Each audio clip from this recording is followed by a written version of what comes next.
and I've been frustrated too.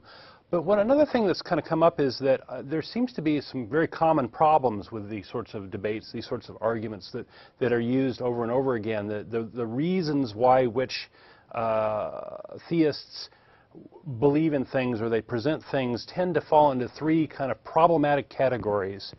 And what are these problems? Well, one category is lies and deception and falsehoods, that whatever you're saying just isn't right. You're deceiving yourself or you're trying to deceive me, and the facts that you've started with are just false. The facts that you're claiming are just false.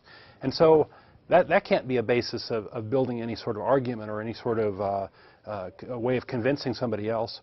The next one is logical fallacies. Is like, well, you put a string of things together and then you reach a conclusion that doesn't add up from that because you've used a logical fallacy or something that just doesn't logically follow from the facts you presented.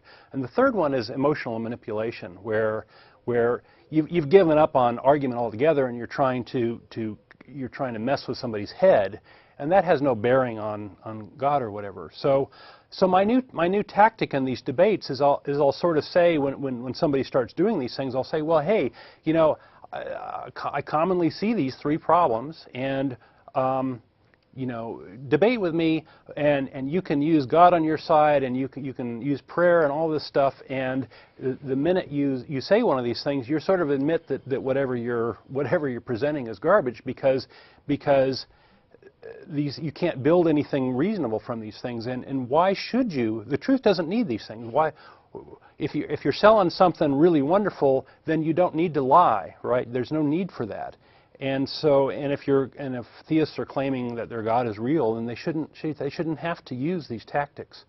So far, my frustration is a little bit lower using this sort of tactic, in the sense that I don't have to go on and on and on with people because I get to stop, and I get to stop with sort of a reason to stop. And unfortunately, I'm still disappointed in the sense that I have yet to have anybody, any theist, debate with me and have a debate and convince me of anything, or convince any objective, rational person of anything without using these tactics.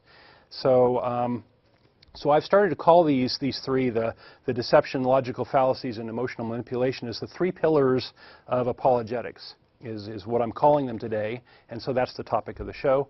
This is kind of a follow-on to a show that Jen and Martin did about 3 months ago, where they were talking about how apologetics fail. I'm talking a little bit more about why they fail, or the categories of failure, and so on. So today, feel free to call in and say, hey, you know, I got this great argument for God, and it doesn't suffer these problems. Or, you know, if you're a minister, you know, if you've got something beyond deception and logical fallacies and emotional manipulation, bring it on. We'd love to hear it.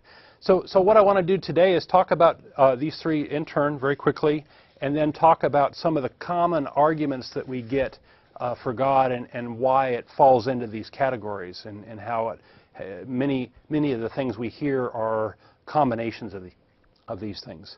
So for deception and lies and falsehoods, well, this often includes self-deception. Sometimes people believe things that just aren't true, and then they repeat them uncritically without ever having looked into them. And of course, you know, the number, you can't, just like two wrongs don't make a right, you can't add up a whole bunch of lies and arrive at the truth. So if you're making an argument, you have to always have truthful stuff in the argument, because as soon as you admit to a lie in an argument, then it invalidates the entire argument, and you can't get anywhere. Often these sorts of deceptions are just bald assertions where somebody's making some claim without any justification, or without any idea that justification is needed for that claim. So here's some big ones. For example, early Christianity valued embellishment. You know, they thought at that time that the more grandiose and wonderful the story they could tell, the more people they would get in, or whatever, the better it would be.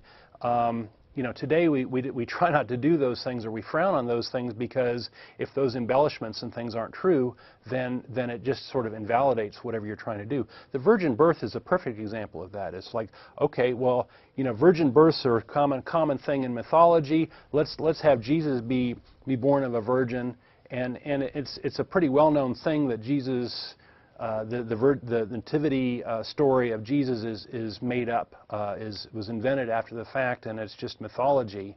So this is a good example of, you know, if you make these claims or if you put these displays on your yard, you're sort of lying to the world.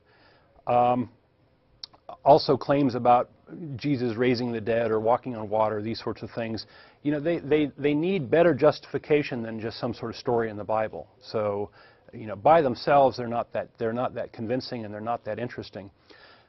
In more modern times, we have the Christian nation myth, which is just a propaganda campaign that's coming out. The Christian founding and these sorts of things. Yes, many of the founders were Christian, but they intentionally made a secular government, and please don't forget that. And they intentionally separated church and state, and that was, you know, the core of the founding of our nation.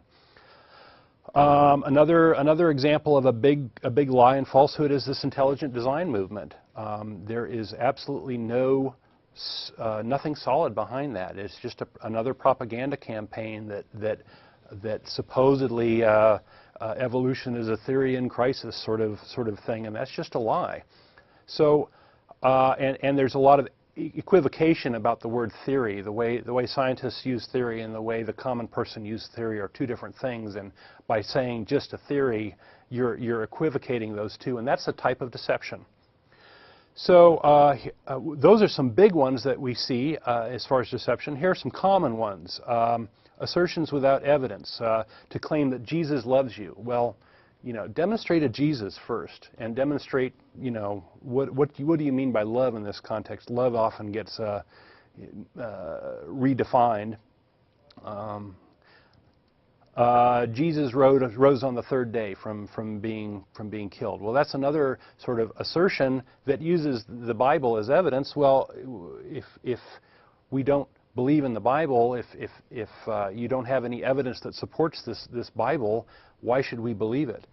Another one we hear often is AIDS is God's judgment against gays, or, you know, whatever weather phenomenon is against gays or against, you know, whatever. You hear those sorts of things, and it's just a bunch of BS, right? Because you don't have any evidence of your God, and here you are trying to attribute some behavior of this non-existent thing, or probably non-existent thing, to weather, which really has no rhyme or reason to it.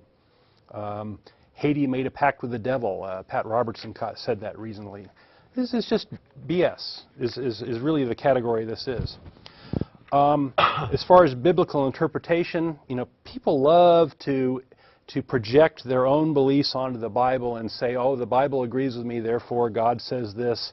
And there's been a recent study about how everybody's concept of God is really sort of a mirror image of their own beliefs and biases and these sorts of things. And so really all you're doing is you're puffing yourself up to make your beliefs, you know, God's beliefs, and it's a way, kind of a pufferfish sort of deception. And why should we believe you if one person's belief is this and another person's belief is the opposite of this? You sort of cancel each other out. There's obviously not a God there. You're just sort of making it up. Another tactic you see in this area is saying, oh, well, what's the likelihood of a single-celled organism popping into existence out of nowhere, and gee, how unlikely is it? But what they're not doing, and where they're being dishonest, is they're not comparing the likelihood of God popping into existence out of nowhere. So there's not a valid comparison. You know, just because something is unlikely doesn't mean it's impossible. And if you're going to look at likelihoods, you've got to do due diligence and compare it to the likelihood of the thing you're asserting is more likely. So these are some of the ways that we see deceptions and falsehoods propagated, and you often hear these early in arguments where people will just make claims, and then the atheist will have to back up. He'll have to ask them, you know, why do you believe that, or what's your evidence for that, and so on.